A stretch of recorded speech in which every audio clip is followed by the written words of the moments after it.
Bien, hoy vamos a responder algunas preguntas de 2 o 3 personas y también tratar de aclararle a los cristianos que quieren ser mesiánicos el riesgo que esto comporta, el dejar el cristianismo, que es una apostasía grave, como vamos a demostrar aquí, para adquirir la supuesta doctrina falsa de los mesiánicos, y vamos a verlo ya de inmediato.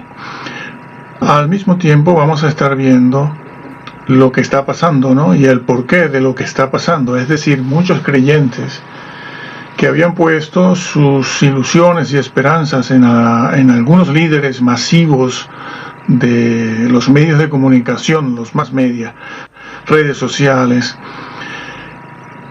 al verse defraudados se han visto defraudados porque el Señor, el Mesías Jesús, no vino en las variadas fechas que le habían dicho, que les habían anunciado incluso desde la década del 90. También en el 2000, 2004, 2005, 2008, 2009, 2012, el 14, el 15, el 16 y estamos en el 2018 y el Señor no ha venido. Como ya habíamos dicho y anticipado en otros vídeos, a pesar de que algunas personas pues no quisieron creernos. Eso está dicho ya desde hace 5 o 6 años, de que no sería así.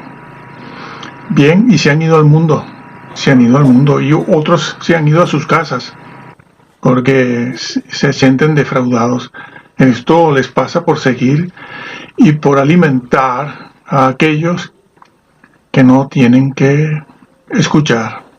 Bien, vamos a leer un versículo que está en Colosenses, la epístola del apóstol Pablo a los Colosenses, el capítulo 2, el versículo 9 dice: porque en él, en Jesús, habita corporalmente toda la plenitud de la deidad.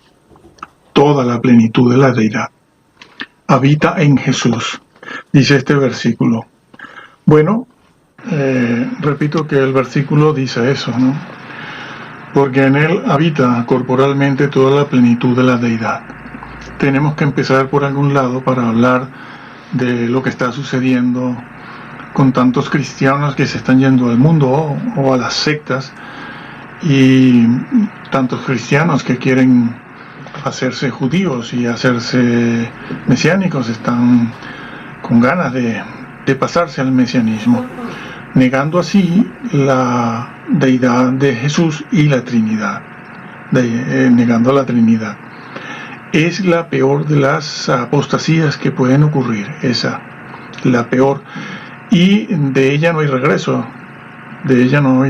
Porque eso es un pecado, es un error, es una equivocación de naturaleza espiritual que tiene que ver con la religión. No está en el área de la carne, utilizando el vocabulario del apóstol Pablo, no está en el área de la carne, sino en el área de la mente. Es la misma clase de pecado que cometió Adán en el Edén, que fue una decisión, lo que él tomó. No fue un error, no fue una equivocación, no fue falta de experiencia, como quien dice: caramba, me equivoqué, no sabía lo que hacía, no sabía que esto era así. No, Adán sabía y tomó la decisión a sabiendas, con los ojos abiertos. Él no se equivocó, él tomó una decisión que no fue un error. Es lo mismo que hicieron los ángeles cuando se rebelaron. Tampoco fue un error, tampoco fue una equivocación. Ellos sabían a lo que se exponían, ellos sabían que se rebelaban. No es como hubiera podido suceder en nuestro caso, aquí en nuestra vida cotidiana, cuando decimos: caramba, me equivoqué, lo siento, perdón, no sabía, ignoraba esto. No. Eso no pasó con Adán, ni pasó con los ángeles que cayeron. Así pues, el hombre tomó una decisión, y esto de pasarse a los mesiánicos, negando la Trinidad, negando la deidad de Jesús y diciendo que Jesús es un hombre divinizado, que es la doctrina de ellos. de los mesiánicos de ahora. Los de ahora, no los judíos ortodoxos, no lo confundamos. Los mesiánicos no son judíos ortodoxos, son mesiánicos. Ellos tienen un comienzo reciente en el siglo XVIII, la segunda mitad del siglo XVIII. Perdón, XIX, sí, siglo XIX. Tienen un comienzo y ahora están en auge. Cuanto más nos acerquemos hacia el final, el número de apostasías y de fenómenos de tipo mágico, encantador y la apostasía misma será cada vez todas esas cosas mayores, aumentarán. ¿Qué es lo que estamos viendo? ¿Qué es lo que estamos viendo? Así que esa es la situación. Muchos mesiánicos dicen, no todos, que Jesús es un hombre divinizado. Otros no lo ven como un hombre divinizado. Lo ven como un simple hombre. Hombre. Hemos visto recientemente, hace cosa de unas semanas, que vimos que hay mesiánicos que ni siquiera creen en la divinización del hombre Jesús, sino que lo ven como un hombre. Ahora bien, un hombre divinizado no puede ser redentor. Un hombre divinizado no redime a nadie. Vamos a ver por qué. Decir que Jesús, el Hijo de Dios, el Mesías, el ungido, el Cristo, es un hombre divinizado, es echar por tierra toda la obra de la redención, toda, absolutamente toda. Vamos a ver por qué. Y por eso es una de las mayores o la mayor herejía, apostasía en la que se puede caer, de la cual no hay retorno, Hay pecados de los cuales no hay retorno. Y este es uno de los mayores, por no decir que el mayor de las apostasías. Por lo general no lo hay, por lo general.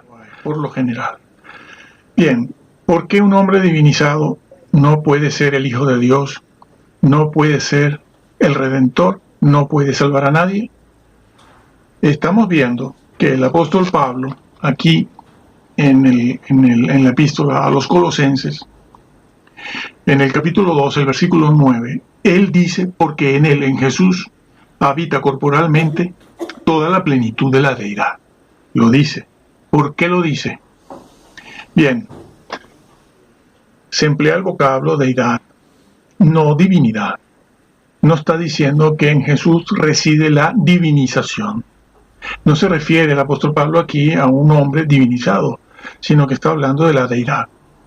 En la Biblia y en el idioma en que fue escrito originalmente, aunque esto es una copia, lo que tenemos aquí es una copia de los originales, ya eso lo sabemos, se emplea el vocablo deidad para diferenciarlo del vocablo divinidad, que se emplea, por ejemplo, en Romanos 1:20, donde se dice que la naturaleza muestra las cualidades divinas de Dios.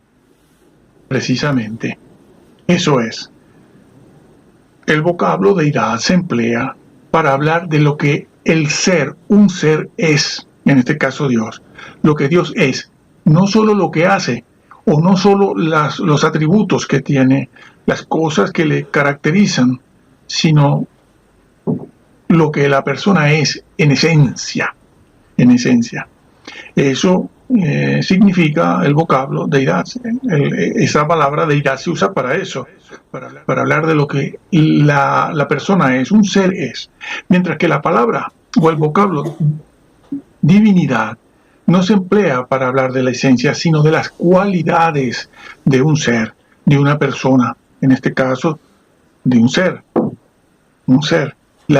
Las cualidades divinas, como puede ser la fuerza, como puede ser el poder, como puede ser cualquier otro atributo, su presencia, su benignidad o su bondad.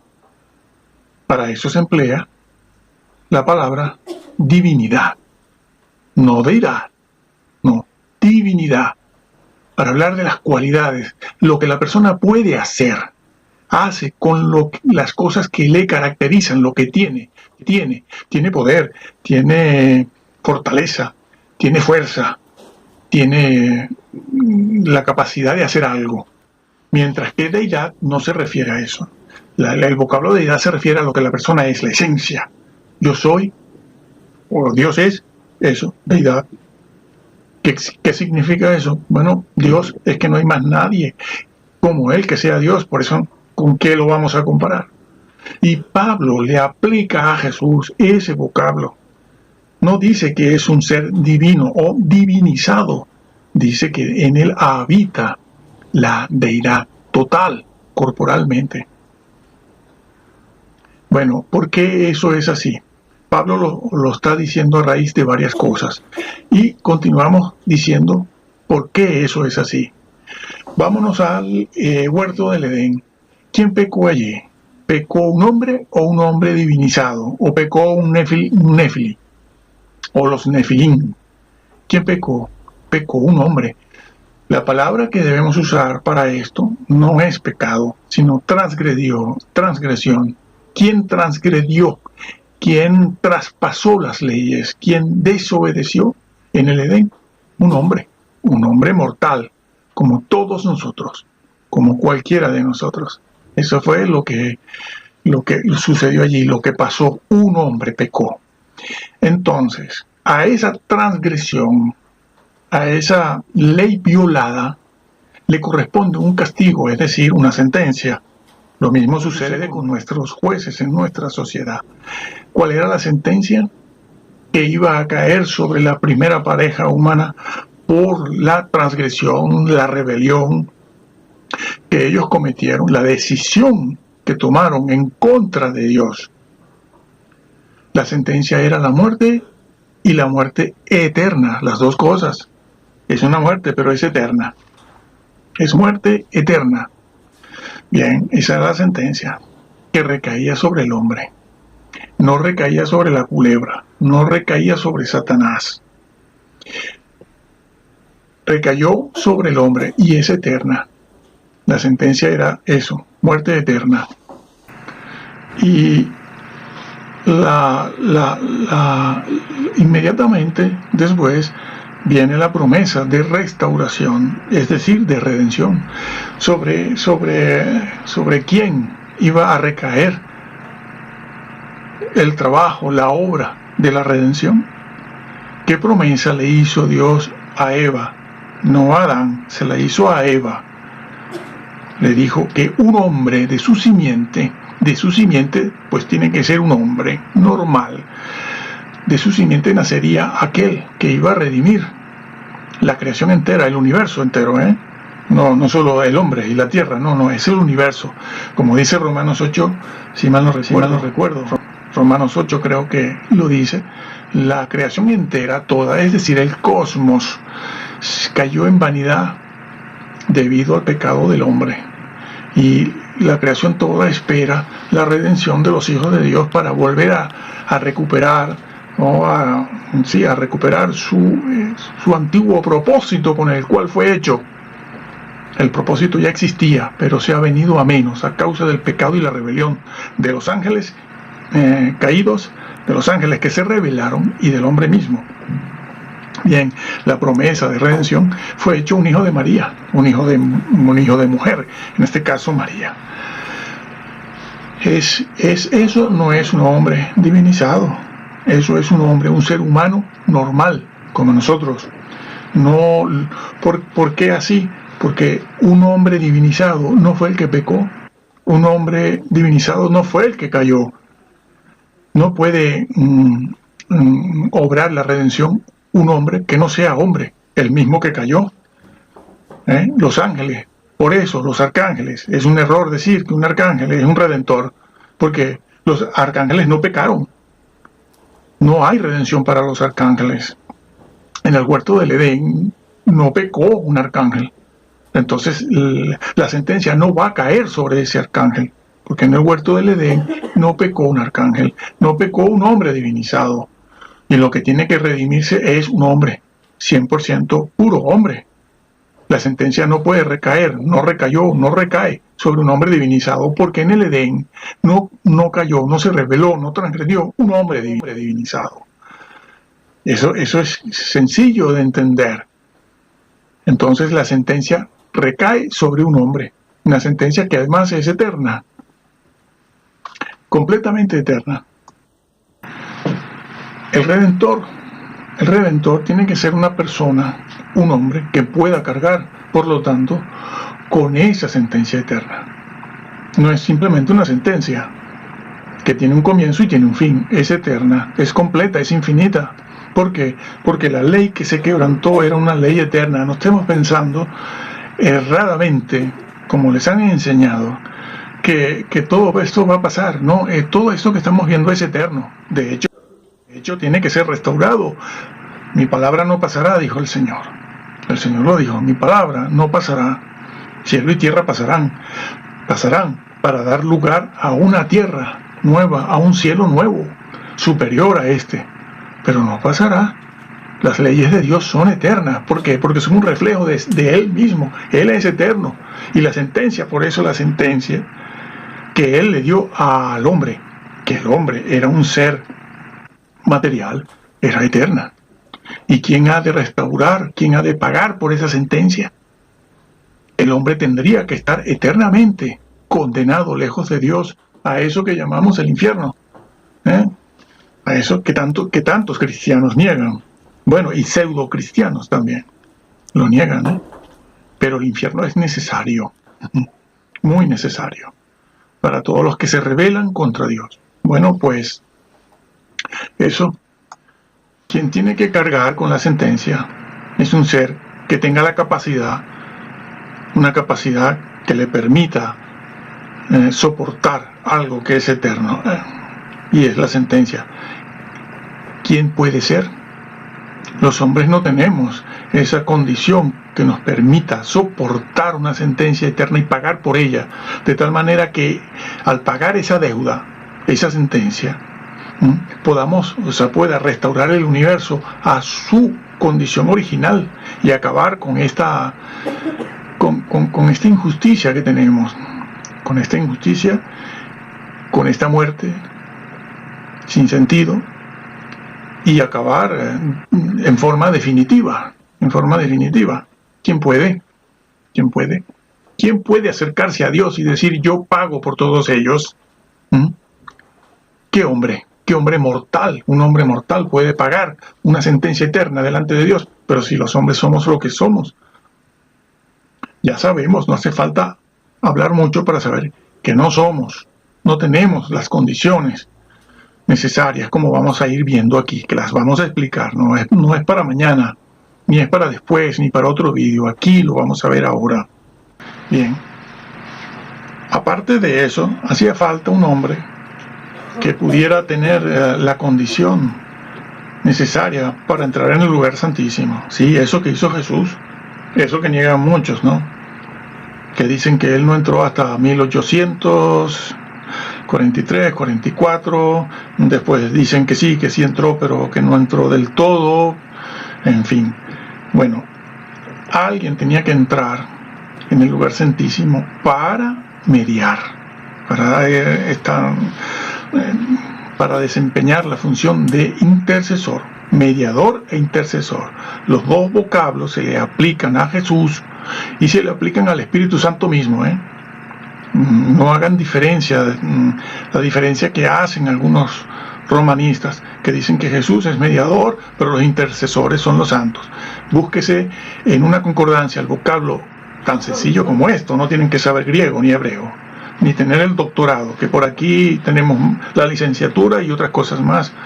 Bueno, pues en una concordancia busquen el vocablo interceder o intercesión y verán que el Espíritu Santo también intercede por nosotros, por los hombres. No tenemos que recurrir a otro hombre, y que Jesús también intercede y también media. Señores, lean la Biblia, está escrito, y se cree lo que está escrito en la Biblia, no fuera de ella. Lo que está escrito por los padres apostólicos y de la Iglesia sirve para corroborar lo que está escrito ya en la Biblia, al mismo tiempo de ver qué era lo importante en en los primeros siglos. Los padres de la iglesia son vitales y los padres apostólicos son vitales conocerlos, sí, sí. Sobre todo hoy en día, porque nos aportan datos que necesitamos y que favorecen la doctrina bíblica que tenemos desde hace muchos siglos. Pues bien, eso es. Pues seguimos diciendo, ¿qué hombre, qué persona reúne las condiciones necesarias para entrar en ese lugar cuando vemos que ni siquiera Moisés o los sacerdotes, o mejor dicho, el sumo sacerdote que entraba una vez al año en el lugar santísimo, tenía que hacerlo con mucho cuidado, bien preparado? El que fuese elegido para ese momento y esa oportunidad tenía que ser un sumo sacerdote escogido y bien preparado, y hacer solo lo que tenía que hacer en ese momento sin distracciones algunas, porque si no moría en el acto. Sépase que el sacerdote que irrespetara en algún aspecto el lugar santísimo estando dentro, lo sacaban con una cuerda porque nadie podía entrar allí. Lo sacaban con una cuerda, y si no era el sumo sacerdote y si osaba entrar, moría en el acto. Acuérdese de Usa, que en medio del jolgorio y el baile y toda la alegría y el gozo que tenían el rey David y el mismo Usa, porque estaban llevando el arca a su lugar definitivo, la tocó, y a Dios no le importó que bailaran, que gozaran, que tocaran instrumentos. Murió en el acto. ¿Por qué? Porque la obediencia está por encima de la música, por encima de la danza. Danzar no es obedecer. ¿No se han dado cuenta de eso? Es que los predicadores de masas, de las redes sociales, no hablan de esto, no les dicen nada para que ustedes no se marchen y no dejen de dar el diezmo, porque si no ellos pierden su clientela, aunque muchos de ellos ya en este momento ya no tienen que vivir del diezmo. Antiguamente sí, pero ya tienen mucho dinero, ya han recogido bastante durante 20 años, 15, 20 años, 30 años. Y no quieren que ustedes se marchen, porque ellos perderían la clientela, la gente que les ve, que les aplauden, y pierden su crédito pastoral. No les van a hablar de esto. Pero por encima de la danza, por encima del baile, por encima del jolgorio, los instrumentos, las orquestas, las caídas, los manguerazos, y las visiones y todo esto, está la obediencia. Por eso Usa perdió su vida allí, porque estaban haciendo algo de manera incorrecta, y lo mismo le pasó. No. Eso de decir que es cosa del Antiguo Testamento, no, porque el Señor hizo un juicio fulminante sobre dos cristianos. Por ejemplo, Ananías y Zafira. Sí, allí, en una cosa que no sabía nadie, sí, pero Dios lo estaba viendo. Pensemos que nuestro juicio va a ser y tener esas características. Eso es un botón de muestra, porque también los cristianos son muy listos hoy en día. Bueno, estos cristianos que se han convertido en los últimos 25 años hacia acá, son muy vivos. Dicen, bueno, eso pasó en el Antiguo Testamento con Usa. No, y en el Nuevo. Bueno, eso de nuevo solo fue una vez. No, es un botón de muestra. Un botón de muestra. Pasó muchas veces más, pero no es nuestro tema aquí. Pero sépase que eso es así. Así es. Bueno, retomó lo que veníamos diciendo. ¿Qué hombre va a entrar en el lugar santísimo entonces? No hay hombre que entre a mediar delante del Señor en el tabernáculo, en el lugar santísimo celestial, el celestial, como está escrito, dicho, afirmado en Hebreos 9, los primeros 6, 8, 10 versículos. Allí se dice, alguien tenía que entrar allí a mediar. ¿Quién va a hacerlo? Cualquier hombre. Sabemos quiénes somos, lo que llevamos por dentro. Alguien osa estar en la presencia de Dios allá arriba. Pero si Isaías, Ezequiel, no soportaban la presencia casi ni de un arcángel, ¿quién osa mediar por los hombres? Tiene que ser un ser imperfecto. ¿Quién de nosotros? Los profetas no lo eran, no eran perfectos. De hecho, muchos que empezaron bien terminaron mal. Tenía que ser un santo un ser santo. Y esa es la razón por la que Jesús, delante de los judíos, le dijo: ¿quién de vosotros me redarguye de pecado? ¿Ah? Y por eso se le dijo a María y a José: el santo ser que nacerá. No hay que esperar, como enseñan los mesiánicos, a la divinización después de su muerte, la de Jesús, para verlo como un santo. Tenía que ser santo antes. Y un hombre normal no lo es. Un hombre normal, hijo de José y María, como enseñan los mesiánicos, no tiene la clase de santidad necesaria para mediar por los hombres, como sí tenía Jesús esa santidad, ¿sí? Para mediar, para entrar en el lugar santísimo celestial, para mediar por los hombres. Como hombre hacía falta la misma clase de santidad que tiene Dios mismo. Los ángeles no la tienen, no tienen esa santidad, Dios mío. Los ángeles tienen una porción de santidad, una medida de santidad como la tenemos nosotros cuando recibimos el Espíritu Santo. Tan es así que en el libro de Job se dice que Dios puede ver necedad, limitación en sus criaturas angelicales. Y tan es así que los ángeles cayeron. ¿Por qué? Porque ellos tienen una medida de santidad, no tienen la santidad absoluta que tiene Dios y que tenía Jesús. No la tenían, no tienen los arcángeles esa santidad. Tienen una medida de santidad que pueden guardar, cultivar o pueden ir contra ella. De hecho, fueron contra ella. Por eso cayeron. Serafines, arcángeles, ángeles, cayeron, sí. Dios no cae. ¿Por qué? Porque la santidad de Él es absoluta y es inmutable. Y Jesús, cuando dijo: ¿quién de vosotros me redarguye de pecado?, estaba diciendo eso. No estaba diciendo lo que creen muchos creyentes hoy en día. Bueno, los que conocen ese versículo, porque algunos con 10 años en el Evangelio todavía no lo han leído. Jesús no estaba diciendo allí: bueno, de momento no he pecado, por ahora nadie me puede decir que me ha pillado en algo, porque yo no caigo, porque todavía no peco, todavía no he pecado. No, Él no estaba diciendo eso. Él estaba diciendo: yo soy absolutamente santo, soy la santidad. No es que tenga santidad, sino que soy la santidad. ¿Por qué? Porque yo fui engendrado en el seno del Padre. Juan 1:18. En el seno del Padre.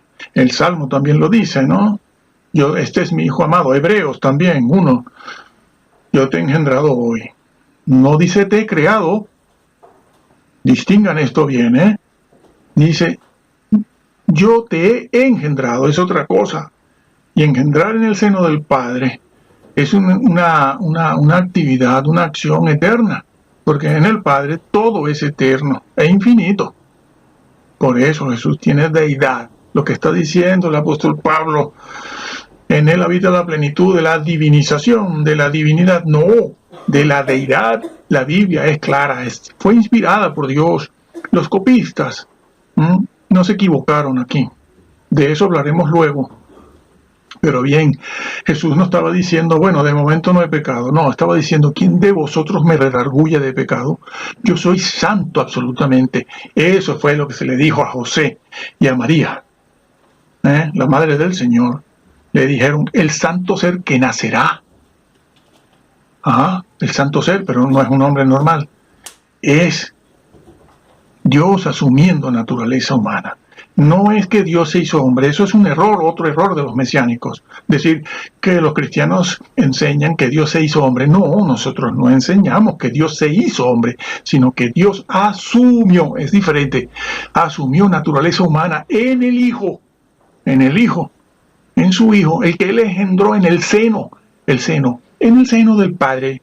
No se crean los ángeles no salen del seno del Padre. Ni los arcángeles, ni los serafines, ni los querubines. Lo que sale, estos seres, arcángeles, ángeles, serafines, etc., salen de la mano de Dios, no del seno.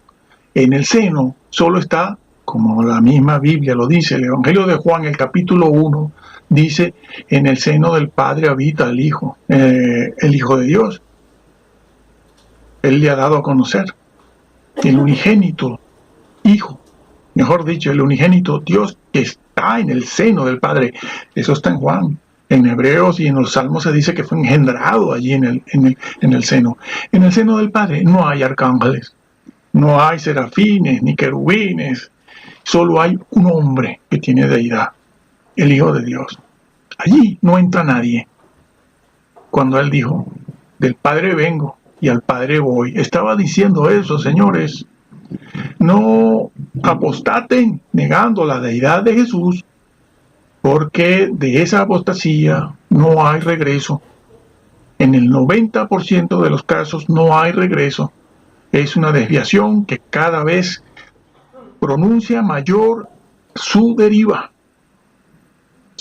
Y terminan sacrificando corderos.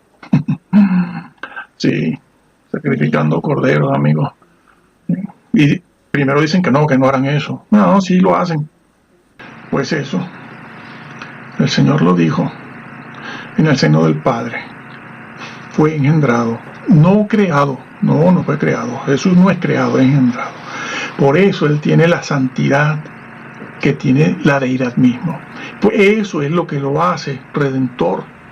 Eso es lo que le permite entrar, le permitió entrar en el lugar santísimo, el celestial, no el terrenal, el celestial. Que ya sabemos que hay uno terrenal. A ver, señores.